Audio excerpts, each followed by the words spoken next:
तो बेबीबाजी ने पाकिस्तान की तारीख के सभी ड्रामों के रिकॉर्ड तोड़ दिए हैं। जो ड्रामे अच्छे से स्टेप लेते हुए दिखाया गया, यहां पर जब उसने देखा कि उसका हस्बैंड कर रहा है दूसरी शादी और ऊपर से इतना अकड़ करके, मतलब या तो तेरी कोई औलाद नहीं हो रही, बहुत सारी ऐसी कंडीशंस बनी है कि जहां पर बेगम खुद से अलाउ कर रही है तो it might make more sense, but तुम तो उसके ऊपर चढ़ाई करके, उसके ऊपर गुस्सा करके, अपनी आने वाली बेगम के कपड़े सिलाकर अगर लग रहा है कि वो तुम्हें अलाउ कर देगी, तो भैया ऐसा नहीं होने वाला। इन लोगों ने बहुत ही ज्यादा इंटरेस्टिंग सीन क्रिएट किया। नेक्स्ट एपिसोड में आपको दिखाया जाएगा कि जिस तरह से बड़ी टेक्निक लगाकर कि उस रक्षी ने सारा जेवर मंगवा लिया अपने पास, और उसकी मां की भी एक्टिंग बहुत जबरदस्ती के जिसने वो कहती है कि कोई एक मुझे भी दे दे, और आगे से वो कहती कि हल्के वाला दूंगी, कहती टीके वाला देना, तेरी शादी पे टीका लगा के यूं यूं यूं यूं करके फिरूंगी।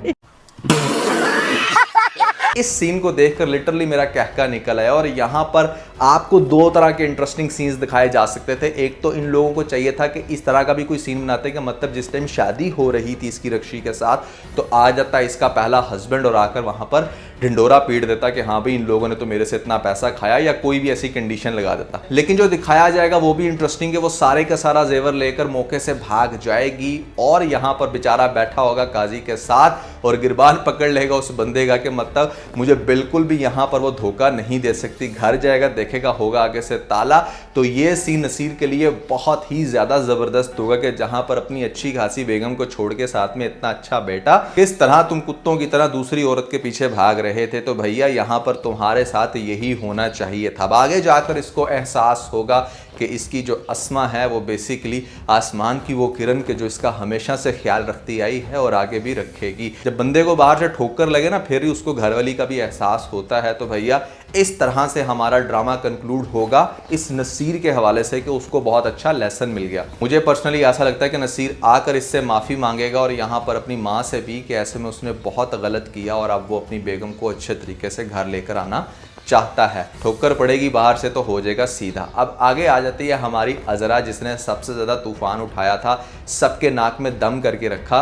और ख़ास तौर पे जो उनकी तीसरी बहू थी जिसके साथ इसकी बहुत ज़्यादा लड़ाई होती थी, तूबा कैरेक्टर जो प्ले कर रही है, उसको भी घर से निकलवा दिया। तो यहाँ पर ये सारी चीज़ें करके भी उसको किसी भी किस्म का रिग्रेट नहीं था। कहते हैं इंसान को तब तक रिग्रेट नहीं होता जब तक उसके अंदर से वो फीलिंग ना है, जब तक उसके अंदर का गरूर और गर्दन का सरिया ना टूटे। जितनी बेदर्दी से पहले इसने धक्के मारकर निकाला था अपनी सास को, और जो सब कुछ करती आई है इस घर में, और ख़ास तौर पे अपने घर में भी जाकर अपने भाई का जीना हराम कर रही है, ये नहीं देख रही कि उसका घर ख़राब हो सकता है, तरह तरह की बातें सुना रही है। तो इसको कोई बहुत हैवी इम्पैक्ट लगना ज़रूरी था। और वो इम्पैक्ट क्या होगा? इसका इम्पैक्ट ये होगा कि जिस तरह से इसकी मेडिकल कंडीशन चल रही थी, तो आई बिलीव कि इसको आगे से कोई HIV पॉजिटिव आ जाएगा या कैंसर, किसी किस्म की कोई ऐसी बीमारी जिसकी एक बिल्कुल स्पेसिफिक ड्यूरेशन होती है आपके ज़िंदा रहने की। तो जब आपको ये पता चले ना कि मतलब आपने मरना भी है, तो आपका इवेंचुअली लोगों के साथ जो बिहेवियर होता है वो ठीक हो जाता है। इसलिए नॉर्मली कहा जाता है कि अगर आप किसी के बारे में इतनी ज़्यादा नफरत रख रहे हो ना, तो एक बात जहन में ज़रूर सोचो कि आपने इस दुनिया से एक दिन चले जाना है,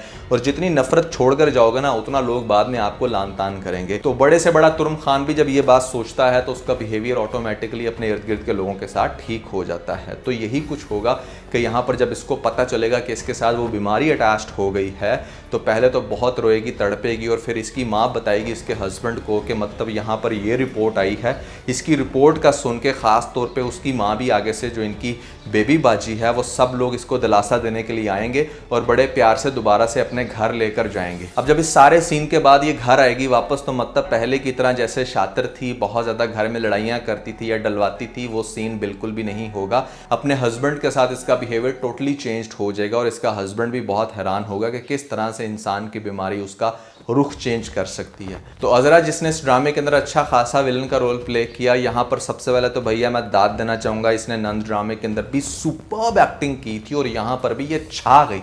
बहुत ही ज़्यादा इसने हंसाया। लेटेस्ट एपिसोड में इसका वो जो फ़ोन वाला सीन था, जहाँ पर ये फ़ोन करके बात कर रही होती है अपनी बेटी से, वो सीन भी बहुत इंटरेस्टिंग था। लेकिन इसका एंड कुछ ऐसा दिखाना ऑब्वियसली जस्टिफाइड है, क्योंकि अदरवाइज कोई दूसरा शख्स अगर इसको सजा देता तो शायद मेरे ख्याल से वो इतना ज़्यादा इंटरेस्टिंग ना होता। इस तरह के कैरेक्टर का एंड कुछ ऐसा ही दिखाना चाहिए ताकि लोगों के अंदर एक अच्छा अवेयरनेस आए। तो अजरा की बीमारी उसको चेंज कर देगी। बेबी बाजी जो दिखाई गई है वो अपनी भी ज़िंदगी की आखिरी सांसें ले रही है साथ में। अब उसकी ऑब्वियसली ये बहू जो है उसको उसको बहुत अच्छे से लेकर चलेगी और वो हर तरह से उससे एंड पे जाके माफी मांगेगी। एक और जो बड़ा इंटरेस्टिंग सीन हुआ इस ड्रामे के अंदर वो ये कि जहां पर आपको दिखाया गया कि जो समन है जिसको बहुत ज्यादा लाइक करता था वलीद, अब उसके बाप ने उसका रिश्ता कर दिया है अपने दोस्त के बेटे के साथ। क्यों?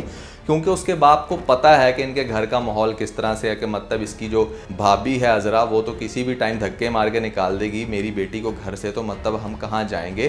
तो उनके सामने वो सारा रिकॉर्ड है, तो उस रिकॉर्ड की वजह से आई थिंक कि वो नहीं शादी करवाना चाह रहा। लेकिन हो सकता है कि आगे जाके जब उनको भी पता चलेगा कि वो जिसने सबसे ज़्यादा तूफान बर्पा किया था उसको तो अब ये बीमारी हो गई है और बाकी सारी बहुएं तो बिल्कुल ठीक थी, तो एक अच्छे ट्रैक रिकॉर्ड की वजह से हो सकता है कि उसकी शादी के बिल्कुल क्लोज वाले सीन्स में जाके उसकी शादी भी पोस्टपोन हो या ऐसे में रुके और वहां पर वो वापस कनेक्ट हो हमारे वलीद के साथ। तो इस तरह वलीद की शादी भी होगी। इसी सारे सिनेरियो को मद्देनजर रखते हुए जो तूबा कैरेक्टर प्ले कर रही है वो भी हो सकता है कि ज़्यादा देर अब सेपरेट ना रहे माँ की इस कंडीशन को देखकर, और ख़ास तौर पे अपनी अजरा भाभी की कंडीशन देख के, उसकी बीमारी देख के उसको भी पता चले कि मतलब अब शायद ही मेरे साथ नहीं लड़ने वाली, तो वो भी वापस रिवर्ट करेगी इस घर में। तो इवेंचुअली आपको दिखाया जाएगा कि ये घर फिर से भरेगा, लेकिन एक जो सबसे बड़ी खन्नास थी इस घर में उसको बीमारी होगी और वो फिर इस तरह से एंड होते हुए आपको दिखाया जाएगा। बेबी बाजी बहुत ही ज़्यादा इंटरेस्टिंग ड्रामा, मैंने इसकी 4-5 एपिसोड्स देखी क्योंकि इतनी रिक्वेस्ट आ रही थी कि मतलब मैं सोच रहा था कि यार 60 एपिसोड्स कैसे देखूंगा, बट फिर मैंने लास्ट 4 एपिसोड्स को देखकर थोड़ा सा स्टोरी को अंडरस्टैंड किया और देखा कि ये ड्रामा वाकई बहुत इंटरेस्टिंग है। और मैं आप लोगों को भी कहूँगा कि मतलब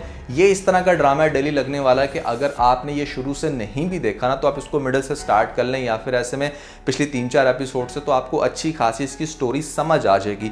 और आगे से खास तौर पे ये ड्रामा एंड कैसे होता है ये सबसे ज़्यादा इंटरेस्टिंग पॉइंट है, जिसकी वजह से आई थिंक कि आपको इसकी लास्ट एपिसोड ज़रूर देखनी चाहिए। काफ़ी हद तक तो आपको आइडिया हो गया होगा, जो मेरी प्रेडिक्शन है मुझे लगता है कि ड्रामा कुछ इस तरह से कंक्लूड होगा, लेकिन आप लोगों को क्या लगता है क्या हो सकता है? क्योंकि मैंने drama all the way from first episode नहीं देखा, हो सकता है कि आप कोई अच्छी सजेशन दे सको तो मुझे कमेंट सेक्शन में ज़रूर बताना। लेकिन एटलीस्ट मैं कोशिश करूंगा कि वीक में एटलीस्ट एक दिन इस ड्रामे को ज़रूर डिस्कस करूँ। क्या ये मेरा डिसीजन बेहतर है या नहीं, ये भी आप लोगों ने मुझे कमेंट्स में ज़रूर बताना। तो दोस्तों, अगर आप लोगों ने मेरा वो रिव्यू नहीं देखा जहां पर मैंने बताया आपको ऐसे 5 ड्रामे जो आपके दिल को छू कर जाने वाले हैं, यहाँ पर मस्ट वॉच ड्रामाज, अगर आप लोगों ने ये नहीं देखे तो ऊपर आपको लिंक मिल जाएगा, जल्दी से लिंक पर क्लिक करके वीडियो देख के अपना फीडबैक मुझे ज़रूर दीजिएगा।